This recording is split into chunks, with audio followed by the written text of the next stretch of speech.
എന്താ? പൊന്നമ്മ വന്നു. ആ, നീ ഇനി ജോലിക്ക് പോകണ്ട. അമ്മേ, പറയുന്ന കേട്ടാച്ചാ മതി. അവളിനി പണിക്ക് വരുന്നില്ല പൊന്നമ്മേ. അതെന്താ ചേച്ചി? പോകണ്ടെന്ന് അവിടെ അച്ഛൻ പറഞ്ഞു.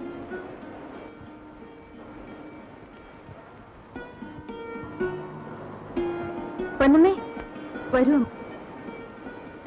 എന്താണെങ്കിലേ, നീ എനിക്കൊരു ഉപകാരം ചെയ്യണം. എന്ത് വേണം? രാജേട്ടനോട് എനിക്ക് അത്യാവശ്യമായി ഒന്ന് കാണണമെന്ന് പറയണം. പറയാം. നീ എന്താ ജോലിക്ക് വരാത്തത്? ഇന്നലെ ഇവിടെ വലിയ വഴക്കായിരുന്നു. അച്ഛൻ എന്നെ ഒരുപാട് തല്ലി. ഓഹോ, അങ്ങനെയാണോ കാര്യങ്ങൾ? എനിക്ക് അവളെ ഒന്ന് കാണണമല്ലോ. ഞാൻ പറയാം. പറഞ്ഞാ പോരാ, നീ ഇന്ന് രാത്രി അവളെ കടപ്പുറത്ത് കൂട്ടിക്കൊണ്ടു പോകണം. ഞാൻ കാത്തു നിൽക്കാം. സംഗതി രഹസ്യമായിരിക്കണം. വയ്ക്കോ.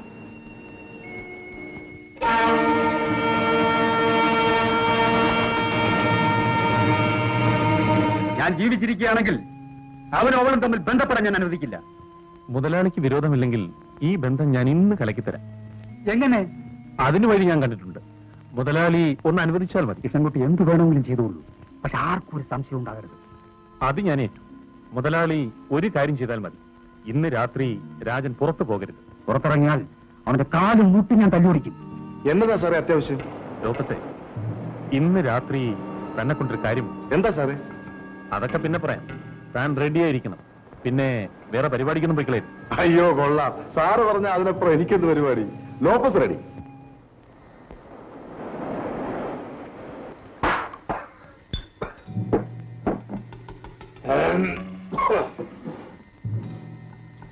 ലോപസേ പോകാം. ഞാൻ സാർ നമുക്ക് പോവാം.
നിനക്ക് കൊച്ചു മുതലാളി കാണണ്ടേ? ആ വാ, നിന്നെ ഏതായാലും കൊച്ചു മുതലാളി കാണിച്ചു.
അച്ഛൻ ഇന്നെ കൊല്ലും. മോട്ടോർ സൈക്കിൾ വെള്ളത്തിലാണ് ഇപ്പൊ എടുത്താണ്ട് വരാം. നിങ്ങൾ എന്താണ് ഈ പറയുന്നത്? ഞാനല്ലേ അവനെ മുറിയിലിട്ട് പൂട്ടിയത്? കൂട്ടിയിട്ടത് ശരിയായിരിക്കാം, പക്ഷേ കൊച്ചുമുതലാളി എങ്ങനെ പുറത്തിയാടി? എന്നെ ധിക്കരിക്കാനുള്ള ചങ്കുറ്റം അവനെങ്ങനെ ഉണ്ടായി? പ്രേമമല്ലേ മുതലാളി രോഗം. ഒരു കാര്യം പറഞ്ഞേക്കാം, നമ്മൾ സൂക്ഷിച്ചില്ലെങ്കിൽ കൊച്ചുമുതലാളി നമ്മുടെ കയ്യിൽ നിന്ന് പുറത്തിയാടും. അടയ്ക്കാവുമ്പോ മടി വെക്കാം, അടയ്ക്കാമരം വെക്കാൻ ഒക്കുമോ? വേണ്ടി വന്നാൽ പിഴുതെടുത്ത് അതിന്റെ വേര് വെട്ടിക്കളയാൻ എനിക്കറിയാം. അത്ര നിസ്സാരമായി തള്ളിക്കളയേണ്ട കാര്യമല്ലിത്. അമ്പിളിയെ കൊരുത്ത ചൂണ്ടയാണ് കേശവൻ എറിഞ്ഞിരിക്കുന്നത്. ഞാനത്ര മണ്ടനൊന്നുമല്ല കിഷൻകുട്ടി. ഈ സ്വത്തപ്രയം ഉണ്ടാക്കാമെങ്കിൽ അത് നിലനിർത്താൻ എനിക്കറിയാം. മുതലാളി ഒരു വാക്ക് പറഞ്ഞാൽ മതി, അവനെയും കുടുംബത്തിനെയും കൂരയോടെ പൊക്കിയെടുത്ത് കടലിൽ ഞാൻ വലിച്ചെറിയാം. വരട്ടെ കിഷൻകുട്ടി, ആരെ പേടിച്ചില്ലെങ്കിലും നാട്ടുകാരെ പേടിക്കണമല്ലോ. എന്താ ചെയ്യേണ്ടതെന്ന് നമുക്ക് സാവകാശം ആലോചിച്ച് തീരുമാനിക്കാം. കൊച്ചുമുതലാളി, എനിക്ക് വിഷമമുണ്ടേ. എന്റെ മുഖം അത്രയ്ക്ക് മോശമാണോ? അല്ലേ, ഒരബദ്ധം പറ്റിപ്പോയതാ. ഇന്നലെ ഞങ്ങൾ രണ്ടുപേരും കൂടി അല്പം വെള്ളം അടിച്ചു. ശകലം കൂടിപ്പോയി. അല്പം കൂടിപ്പോയാൽ അമ്മയും പെങ്ങളും തിരിച്ചറിയാതാവോ? അതങ്ങനെ പറ്റിപ്പോയി. ലഹരിയുടെ പുറത്ത് ആളാരാണെന്ന് അറിയാൻ മേലാതെ കേറിയങ്ങ് പിടിച്ചുപോയി. ഏതായാലും കിട്ടാനുള്ളത് കിട്ടിയപ്പോഴെങ്കിലും ആളെ മനസ്സിലായല്ലോ. അത് കൊച്ചുമുതലാളി മനസ്സ് വെച്ചോണ്ടിരിക്കരുത്, മറന്നു കളയണം. ഇതൊക്കെ മനസ്സ് വെച്ചോണ്ടിരിക്കാൻ കൊള്ളാം. അപ്പോഴേ മറന്നില്ലേ? ലോപ്പസ് ഒരു കാര്യം ചെയ്യ്, തൊക്കോ. ഇനി ഇതിങ്ങനെ നീട്ടിക്കൊണ്ട് പോയാ ചെറുക്കൻ അവിടെ കൂടെ അങ്ങ് പോവും. സംഗതി ഇപ്പോഴേ ഫൗളായിരിക്കുക. മുതലാളി നാക്കൊന്ന് വളച്ചാൽ മതി, പറ്റിയ പാർട്ടിയെ ശങ്കു തൂക്കിയെടുത്തോണ്ട് വരാം. താനൊരു കാര്യം ചെയ്യും, ആ കല്യാണ പുറത്ത് ഒന്ന് വിളിച്ചിട്ട് വരും. കാര്യങ്ങൾ പുറപോലെ നടക്കട്ടെ. അവന്റെ പോക്കത്ര ശരിയല്ലെന്നാ എനിക്കിപ്പോ തോന്നുന്നത്. ഇപ്പോഴെങ്കിലും ഈ ബുദ്ധി തോന്നിയല്ലോ. ചിരിതയും കെട്ടിയവനും കൂടെ എന്റെ മോൻ എന്തെങ്കിലും കൂടോത്രം ചെയ്തിട്ടുണ്ടോന്നാ എനിക്ക് സംശയം. നീ പോടി എടി. എന്റെ മറ്റേത് ഇപ്പൊ എവിടെയാണെന്ന് അറിയാമോ? എന്താന്നാ? വ്യാഴൻ 12-ലാ.